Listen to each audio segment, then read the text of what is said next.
ndabwera ndi nkhani yokhudzana ndi mayi amene akulira mwamuna wake wampasa mimba mwana wake. Mayi ameneyu amachokera ku Nigeria. Mayiyu ali ndi banja labwino ndipo china chilichonse chili bwino. Mu banja mwake ali ndi ana atatu, ndi mwana woyamba ndi wa zaka 16, mwana wachiwiri ali ndi zaka 13, mwana wachitatuyo sindikudziwa kuti ali ndi zaka zingati. Ndakukhala kudapezeka kuti mayiyu adayamba bizinesi yake yogulitsa zinthu, ndi bizinesi yakeyo amapita kutali, tingathe kunena kuti ku field. Amakhalako masiku angapo, zotsatira zake abwerera. Apitanso ku dera lina akakhalako masiku angapo, zotsatira zake abwerera. Bizinesi yake ndi achoncho, samakhala malo amodzi, amayendayenda madera osiyanasiyana.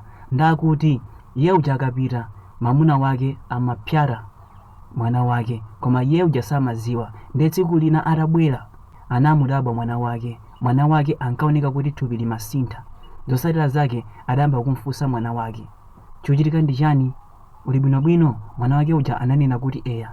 Ndi mayi uja adangodzisiya amakhala ndakuti tsiku lina atabweranso choka ku bizinesi, mnzake wa mayiyu anabwera ku nyumba kwawo ndi cholinga choti azacheze. Ndatamuona mwana uja, mnzake uja analodabwa, anamuza mayiyu, uziwa chani, mwana wakoyu akunenepa, chonde upite naye ku chipatala ukadziwe chochitika ndi chani kwa iyeyu. Ndakuti wiki yatha anapanganso chiganizo chomutenga mwana uja kuti apite naye ku chipatala akampange cheki, koma iwo aja adakanika. Zotsatira zake adamuimbira foni nzawo, uziwa chani, mtenge mwana wanga upite naye ku chipatala. Zotsatira zake mnzake uja adamtengadi kupita naye ku chipatala. Mwana uja atafika ku chipatala anamuyeza mwana uja, adapezeka kuti mwana uja ali ndi mimba. Ndi mayi uja atamva kuti mwanayu ali ndi mimba, zotsatira zake adayimba foni kumuimbira mnzake uja, mwana wako kuno ali ndi mimba, chonde kazibwera pompano. Ndi mayi uja ngati munthu wamisala sanaseke shopu yake, anamuza mnzake nditsekere shopu ndikupita. Mayi uja anapita, atafika ku nyumba kenako adayamba kumfunsa mafunso mwana uja, taruzi mimba indandani? Ndi mwana uja amakanika kuyankhula. Zotsatira zake adangothawa. Atathawa adansakasaka sanampeze. Ndi chakumadzulo mwana uja anabwera ku nyumba kuja, koma sanafikire kwawo, anafikira kwa aneba. Ndi mayi aja sanampitirenso mwana uja kuti akamfunse, anadikira kaye. Ndi amuna awo atabwera ku nyumba kuja adawafotokozera kuti mwana wanu ali ndi mimba ndipo timamfunsa koma wathawa. Zotsatira zake mwamuna uja adanena kuti musiye, tikumana naye mawa. Anakagona usiku aja. Mamawa kuti aja mwamuna uja anangozuka, anapita kwa aneba kuja kukamtenga mwana uja kupita naye ku famasi kunchosesa mimba ija ndikubwera zomusiya ku nyumba. Ndi amayi aja atazuka anadabwa mwana uja ali mnyumba. Kenakono anayamba kumfunsa mafunso, zokhala bwanji, upezeka bwanji kuno?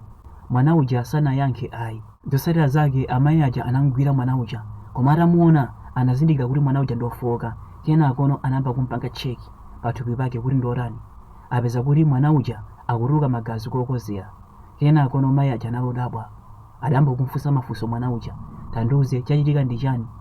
Mwana uja sanabise, adalongosola chilungamo kuti ineyo adanditenga bambo wanga anapita nane ku famasi kumene andipasa mankhwala, anandibayaso Jackson. Zotsatira zake ndikungotuluka magazi kokozera, ndi zimene ananena. Zotsatira zake mayi aja anampanikiza ndi mafunso, tatuze chilungamo, kodi mimbayi ndi andani, komanso chimene chapangisa bambo wako kuti achose mimbayi ndi chani? Ndi mwana uja sanabise, analongosola chilungamo kuti mimbayi inali ya adadi. Mukachokapo ino mukapita ku ntchito amakhalira kundigona, ndeire amandigona, ndi ndinatenga mimba. Zotsatira zake mayi uja adalikakasa, anasowa zochira, anayimbira foni amuna ake, bwera kuno mwachangu. Ndipo mwamuna uja adathamanga ngati wamisala. Atafika ku nyumba anampeza mwana uja alipoterepo, mayi akenso alipoterepo akumudikira. Ndi pamene anayamba kukamba nkhani imeneyi. Zotsatira zake mwamuna uja amapepesa, akuti mundikhululukire sinzambiraso, izi ndizi ndi Satana amene anandinyenga, ndi zimene amakamba. Ndi ndabwera ndi nkhani imeneyi ndi cholinga choti azimayi ena ake mutengere phunziro. Chonde azimayi, esesani kumapanga nthawi ya mwana wanu ngakhale mumapanga bizinesi, chifukwa chakuti ana anuwa amakumana nzokhoma, ena zimachokera kwa azibambo awo. Ndi bwino kumapanga nthawi ya ana anu, kumakhala nawo pasi, kumafunsa za umoyo wawo, osakonda ndalama posa ana anu. Choyamba chizikhala mwana wanu, kenako ndalama. Osakhulupiriranso mwamuna wanu, chifukwa chakuti azimunafe ndi chigawenga.